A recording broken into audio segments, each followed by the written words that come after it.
Bismillahirrahmanirrahim. Assalamualaikum warahmatullahi wabarakatuh. Selamat pagi adik-adik semua. Selamat datang di mata kuliah manajemen perubahan pertemuan ketiga. Pada hari ini kita akan membahas tentang proses model of change atau proses model dari perubahan. Sebelumnya mari kita berdoa terlebih dahulu. Semoga kita selalu dilimpahkan kesehatan, diberikan keberkahan, dan semoga kita terhindar dari wabah virus corona. Berdoa dipersilahkan. Amin. Semoga hari ini kita mendapatkan keberkahan dari apa-apa yang kita lakukan. Dan pesan saya, tetap jaga kesehatan, tetap sehat, tetap kuat. Jika keluar harus memakai masker, kemudian sering cuci tangan dan hindari kerumunan supaya kita bisa menjadi orang-orang yang bisa memutus mata rantai COVID-19 ini. Baiklah, bahasan kita kali ini seperti yang sudah disampaikan juga, yakni tentang proses model of change. Nah, apa ini? Sebelumnya, ketika kita melakukan perubahan, ada yang namanya manajer perubahan. Nah, manajer perubahan ini di semua tingkatan ada. Dia harus kompeten dalam mengidentifikasi kebutuhan perubahan. Jangan sampai manajer perubahan salah dalam mengidentifikasi kebutuhan. Setelah mereka mengidentifikasi kebutuhan, mereka juga harus mampu bertindak dengan cara yang benar untuk mengamankan perubahan tersebut. Sehingga ketika diputuskan dilakukannya perubahan bisa berjalan sesuai dengan apa yang sudah direncanakan. Nah, ada pandangan bahwa sekitar 60% dari program perubahan itu gagal untuk mencapai hasil yang ditargetkan. Nah, kenapa ini bisa terjadi? Ya, karena agen perubahan atau manajer perubahan tadi tidak memahami tugasnya sebagai agen perubahan. Nah, mereka melakukan sesuatu yang salah.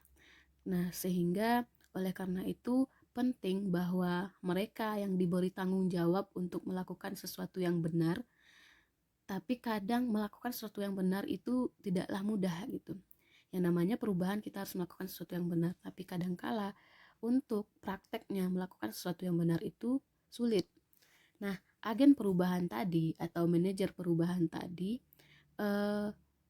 seringkali kurang efektif ketika melaksanakan atau eksekusi perubahan karena mereka tidak mengenali beberapa dinamika yang terjadi ketika perubahan itu dilaksanakan. Yang namanya perubahan itu bisa kadang di luar apa yang direncanakan. Dia bersifat dinamis mengikuti perkembangan lingkungan. Ketika manajer tidak bisa mengkontrol hal tersebut, maka gagallah perubahan itu. Maka kemudian pada bab kali ini kita akan membahas bagaimana sih perubahan itu dari perspektif proses. Karena yang namanya berubah itu tidak serta-merta langsung ya, tidak instan. Jadi perubahan itu proses dan ada transformasi di sana sehingga nanti ketika di dalam teori proses ini kita bisa lebih berfokus kepada urutan peristiwa, keputusan, tindakan reaktif untuk bisa sama-sama kuat dalam menghadapi dinamika-dinamika perubahan yang terjadi nantinya. Nah, dalam teori sistem terbuka atau open system theory, nanti akan kita pelajari lebih lanjut di bab berikutnya. Nah, dalam teori itu disediakan kerangka kerja untuk berpikir tentang organisasi dan bagian di dalam organisasi yang merupakan sebagai sistem dari komponen yang saling terkait. Organisasi, kemudian sistem yang saling terkait, dan satu sistem dengan sistem lainnya itu saling dipengaruhi sehingga terbentuklah sebuah komponen atau organisasi yang lebih besar. Nah, kunci untuk kemakmuran antar sistem dan keberlangsungan hidup yang terjadi di dalam sistem yang besar itu adalah adanya kesesuaian atau keadaan keselarasan antara komponen internal sistem dengan komponen eksternal sistem. Misalnya Komponen internalnya adalah keselarasan antara teknologi manufaktur organisasi dan keahlian tenaga kerja. Nah, di antara sistem ini, misalnya yang lebih luas adalah keselarasan antara strategi organisasi dan peluang serta ancaman yang disajikan oleh lingkungan eksternal. Jadi itu ada komponen internalnya adalah keselarasan antara strategi organisasi dengan menyesuaikan komponen eksternal berupa pengaruh lingkungan. Kemudian Snyder dan kawan-kawan tahun 2003 itu menyebutkan bahwa penyelarasan internal dan eksternal ini akan meningkatkan efektivitas organisasi. Kenapa? Karena ketika dia selaras, maka berbagai komponen di dalam sebuah sistem ini akan saling memperkuat dibandingkan memperlemah hubungan satu sama lainnya. Kemudian tugas pemimpin di dalam sistem ini adalah menjadi pemimpin yang efektif. Apa itu pemimpin yang efektif? Yakni pemimpin atau mereka yang menetapkan arah perubahan dan memenuhi atau mempengaruhi orang lain untuk menggapai tujuan dan meningkatkan keselarasan antara internal dan eksternal. Jadi di sana fungsi dari si pemimpinnya, pemimpin yang menjadi pemimpin yang efektif. Nah, kemudian Milley dan Snow tahun 1984 itu memberikan pendapat bahwa alih-alih memikirkan tentang penyelarasan dalam suatu keadaan internal dan eksternal ini, biasanya akan lebih produktif ketika melibatkan pencaharian keseluruhan terbaik antara organisasi dan organisasi, kemudian lingkungan dan dengan lingkungannya. Jadi keselarasan antara organisasi dan lingkungan itu menjadi sangat krusial dipegang oleh pemimpin di dalam perubahan maupun organisasi supaya lebih berhasil gitu. Kemudian juga Barnett dan Carroll tahun 1995 menguraikan perbedaan antara state perspektif dengan proses perspektif. Nah, state perspektif seperti yang kita bisa lihat di dalam slide ini, bahwa state perspektif ini dia lebih menekankan kepada apa, karena pertanyaan di sini adalah apanya, bagaimana, ini apa yang akan diubah, kenapa perlu berubah, dan bagaimana kapan perubahan itu dilakukan. Current state ini kemudian future state, jadi pemikirannya itu bergerak kepada apa yang ingin dirubah untuk masa yang akan datang. Sementara kalau kita lihat dari proses perspektif, di sini proses perspektif ini lebih memperhatikan kata-kata bagaimana, how di sana, how, yakni bagaimana perubahan itu berfokus kepada perubahan atau transformasi yang lebih alot gitu, yang lebih halus, tidak serta-merta apa yang akan kita berubah. Nah, tapi di sini dia memikirkan proses. Nah, proses ini menjadi sangat menarik karena ada beberapa hal yang disoroti. Yang pertama itu berkaitan dengan isu-isu seperti kecepatan perubahan atau urutan kegiatan, the pace of change and the sequence of activities. Kemudian yang kedua adalah cara keputusan yang dibuat dan dikomunikasikan, bagaimana cara itu diputuskan dan dikomunikasikan. Kemudian yang ketiga adalah the ways in which people respond to action of the others, artinya cara orang menanggapi tindakan orang lain. Nah, kemudian di sini manajer perubahan memainkan peran kunci dalam proses transformasi ini. Nah, jadi jelas ya perbedaannya, bahwa kalau state perspektif itu dia tidak memikirkan proses, current state-nya apa, current state itu keadaan sekarang seperti apa, kemudian kita mau berubah menjadi apa, tanpa memikirkan proses. Sementara proses perspektif ini, current state-nya kita apa, kita ingin menjadi seperti apa, itu dilewati dengan proses, ada A, B, C, proses di sana. Itu perbedaannya ada di sana. Maka seperti yang sudah disampaikan juga bahwa manajer perubahan memiliki andil atau peran yang sangat besar pada kondisi ini.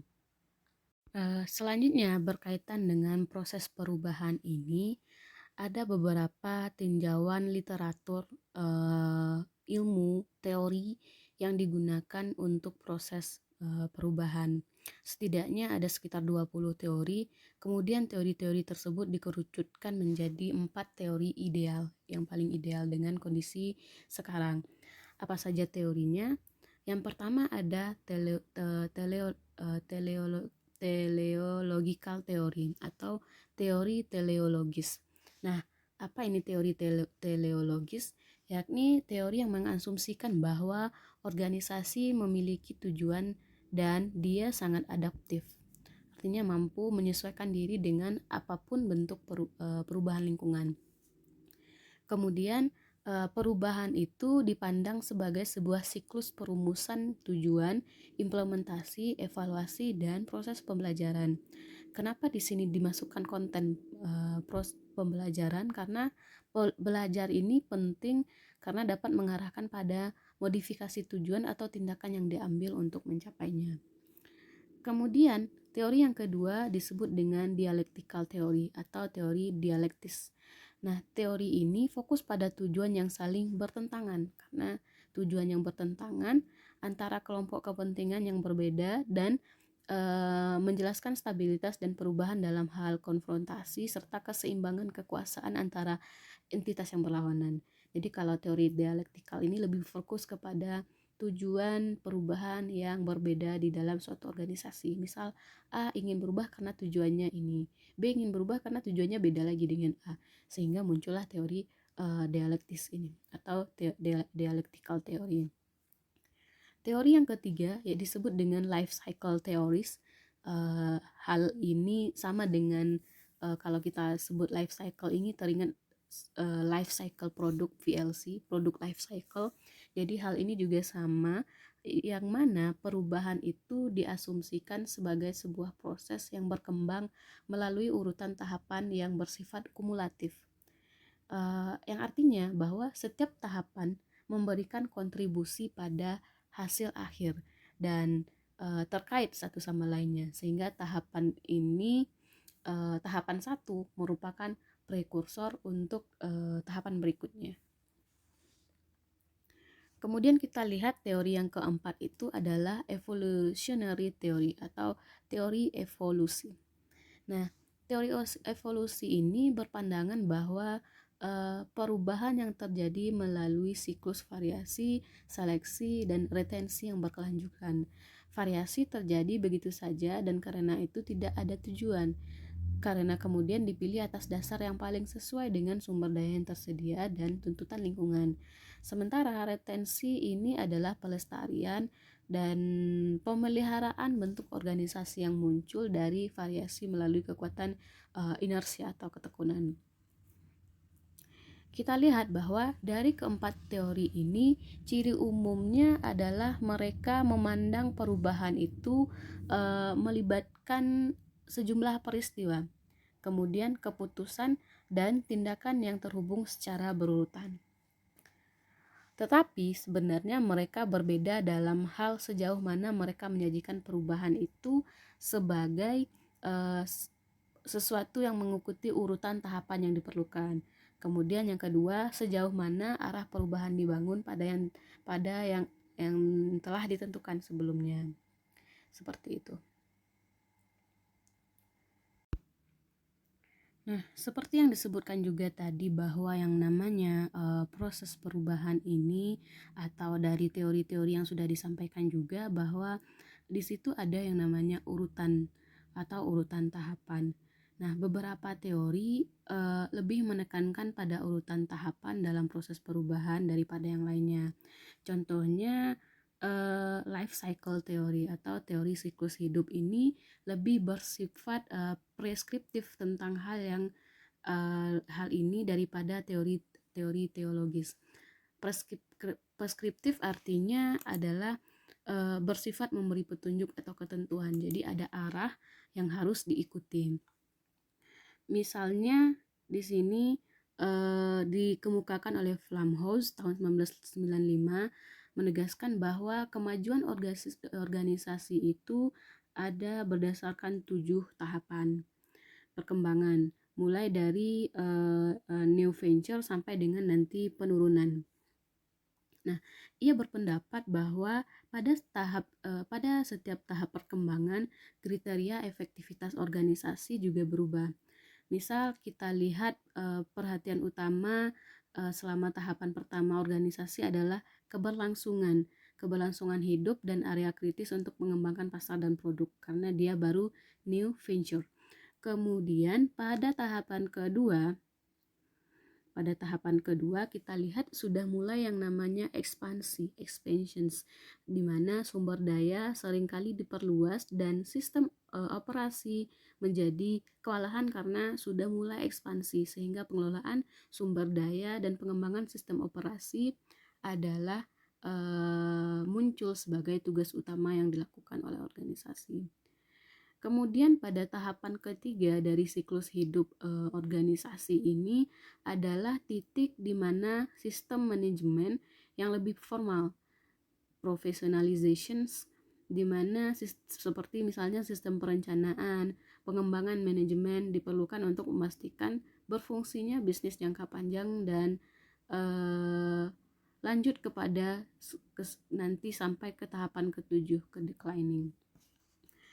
Nah, sementara itu urutan dalam teori theological atau theological theories ini kurang perspektif terhadap urutan, jadi tidak terlalu dipandu atau mengikuti yang namanya urutan ini. Walaupun teori ini masih mengundangkan beberapa bentuk baku urutan seperti yang awalnya diagnosa, formula goals, kemudian implement, kemudian evaluasi, kemudian pembelajaran, tapi tahapan ini bisa saja tidak semulus atau tidak berjalan linear seperti yang ada pada idealnya. Misalnya, ketika nanti misalnya ketika proses diagnosa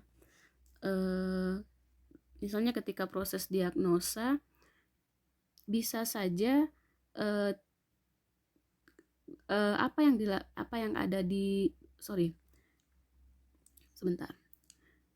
Nah, misalnya ketika proses diagnosa awal dapat mengklarifikasi masalah, kemudian lanjut ke proses formulasi goal, kemudian lanjut kepada implementasi. Nah, ketika proses implementasi ini terjadi kesalahan, maka dia akan balik lagi ke proses diagnosa. Mendiagnosa lagi, memformulasikan lagi, mengimplementasi lagi, atau mengevaluasi lagi. Kemudian ketika sudah sampai di tahapan evaluasi, bisa saja dia mundur lagi ke belakang. Jangan-jangan nih nanti formula goals kita atau formulasi tujuan kita salah nih, balik lagi ke belakang, kemudian diimplementasikan lagi, kemudian dievaluasi, kemudian learning lagi. Bisa saja ketika kita menentukan titik awal proses, tidak jarang masalah tidak terduga atau tekanan baru perubahan muncul dan membutuhkan perhatian yang sangat serius gitu. Misalnya kita baru mendiagnosa, aduh kayaknya di diagnosa ini sudah ada kesalahan, jadi kita tetap bertahan pada diagnosa, kita belum lanjut ke tahapan berikutnya. Jadi dia tidak terlalu mengikuti alur ini secara linear, beda dengan teori siklus hidup tadi, dia harus mengikuti alur itu. Contohnya mungkin kita bisa lihat pada ilustrasi berikut, importer card.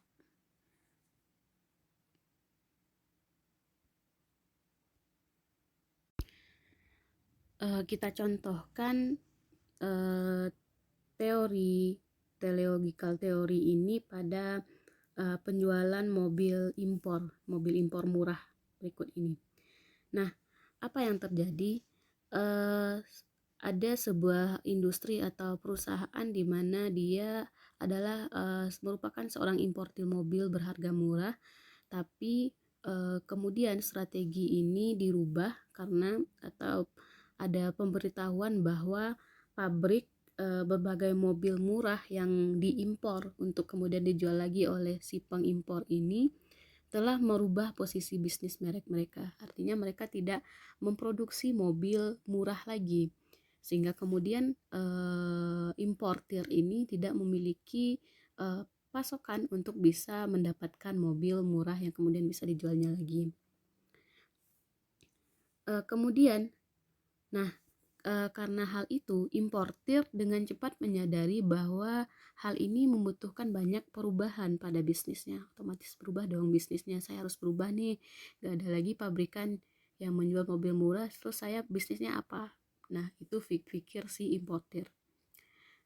Nah, diagnosis awal didiagnosa bahwa importir ini harus mendorong banyak dealer untuk memperbaharui dan memodernisasi tempat mereka, dan dalam beberapa kasus bisa pindah untuk menarik jenis pelanggan atau yang akan tertarik pada mobil lebih mahal dan berkualitas lebih baik.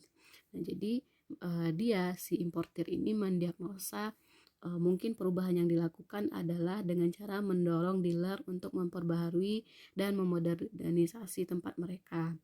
Kemudian sehingga nanti mobilnya ini akan lebih terlihat lebih elegan dan mewah, mahal. Kemudian si importir ini bergerak kepada pelanggan yang membutuhkan mobil yang mahal dan berkualitas lebih baik. Selanjutnya kita lihat, nah untuk itu importir segera dengan cepat memulai merumuskan strategi perubahan. Jadi diagnosa, kemudian merumuskan strategi, kemudian mencoba untuk mengimplementasikan. Tetapi ketika sampai pada tahapan implementasi, terjadi yang namanya penolakan yang kuat. Akhirnya yang artinya perubahan dealer supaya lebih modern, kemudian mencari pelanggan baru yang lebih tertarik dengan mobil yang lebih mahal dan berkualitas tinggi ini mengalami penolakan. Strategi ini tidak bisa dilanjutkan gitu. Nah, critical juncture. Kemudian mencoba lagi untuk berpikir. Jadi apa sih yang harus kita lakukan? Akhirnya ketika pada tahapan implementasi balik lagi ke diagnosa. Masalahnya dibingkai ulang dan latihan diagnosis kedua dilakukan untuk memberikan dasar bagi strategi baru. Jadi tadi kan sudah sampai nih pada tahapan implementasi, tapi terjadi penolakan. Akhirnya balik lagi mendiagnosa kira-kira formulasi strategi seperti apa yang lebih bagus diterapkan.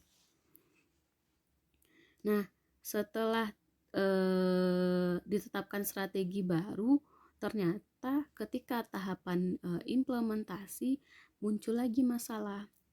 Mungkin ada ketika strateginya di sini tidak dibilangkan apa strateginya, tapi ketika tahap perumusan strategi yang kedua terjadi lagi penolakan. Akhirnya balik lagi, kita lihat. Akhirnya rethinking, balik lagi kepada memformulasikan tujuan. Jadi diagnosa sudah, kemudian memformulasikan tujuan. Di formulasi tujuan ini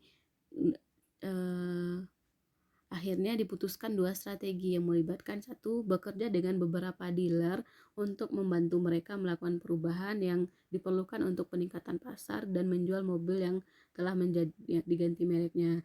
Kemudian strategi yang kedua adalah membangun bisnis baru untuk mengimpor dan mendistribusikan kendaraan produksi mobil India yang lebih murah. Jadi kita ganti dealer, jadi dealernya ganti ke mobil-mobil India, bisnis importir tetap terus berjalan tapi mobilnya berasal dari India.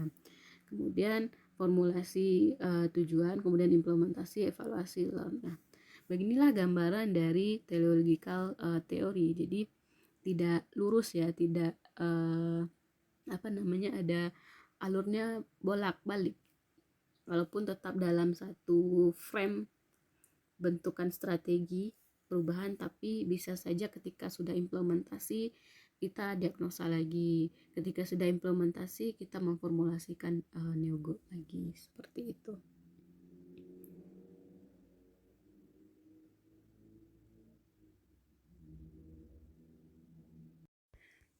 Selanjutnya kita bahas mengenai the direction of change atau arah perubahan.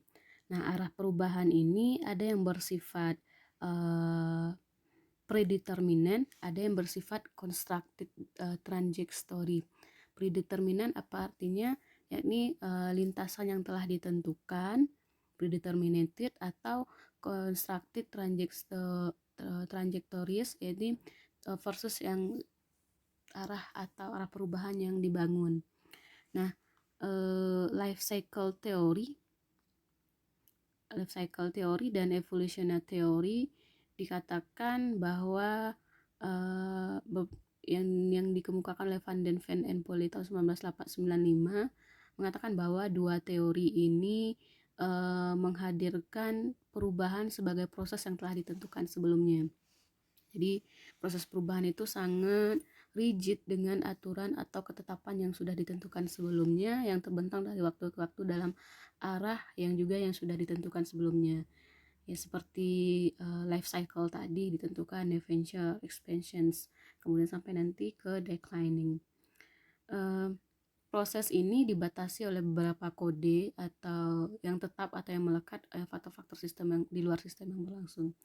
Intinya sangat rigid ya, harus melewati proses-proses yang sudah dibuat sebelumnya.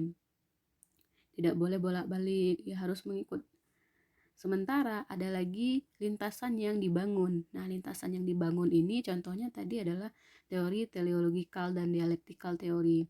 Dia mengatakan bahwa memandang bahwa lintasan perubahan ini sebagai dibangun dalam arti bahwa tujuan, langkah-langkah yang diambil untuk menggapai tujuan dapat diubah sesuai dengan keinginan, setidaknya beberapa mereka terlibat dalam proses. Jadi nanti walaupun sudah ditentukan dari di awal, tapi kemudian mungkin akan ada perubahan sesuai dengan keadaan lingkungan pada saat itu.